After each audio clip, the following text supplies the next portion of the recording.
Hi guys, কি অবস্থা সবার? Welcome to my another mini blog. তোমাদের সাথে আজকে আমি আমার একটা ডেইলি লাইফের ব্লগ শেয়ার করব। তো ফার্স্টে আমি ঘুম থেকে উঠে ব্রাশ করলাম অ্যান্ড দেন খুব সুন্দরভাবে ফেস ওয়াশ দিয়ে মুখটা ধুয়ে নিলাম।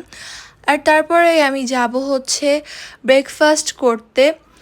ব্রেকফাস্টে আজকে ছিল এইগুলা অ্যান্ড নর্মালি আমি ঘুম থেকে উঠেই না খাইতে পারি না, আমার একটু ঝামেলা হয় খাইতে, কেন জানি মানে বমি বমি পাই। যাই হোক, তারপর আমি ব্রেকফাস্টটা করছি অ্যান্ড আমি ভ্লগ তো রেগুলার কদিন দিতে পারি না। আমি জানি না কবে থেকে রেগুলার দিতে পারবো, আসলে এই কদিন অনেক কাজের জন্য আমি পারি না ভ্লগ দিতে, মাঝে মধ্যে দিই। যাই হোক, তারপর আমার দুপুরবেলায় মনে হচ্ছিল যে একটু আম খাই, দ্যাটস ওয়াই আমি একটু কাঁচা আম কেটে লবণ আর ঝালের গুঁড়া দিয়ে খাইলাম। অ্যান্ড তারপর আম খাওয়ার পর আমি একটু শাওয়ার নিয়ে নিলাম। শাওয়ার নেওয়ার পরে আমি একটু স্কিন কেয়ার করলাম, দেন জোহরের নামাজটাও একটু পড়ে নিলাম।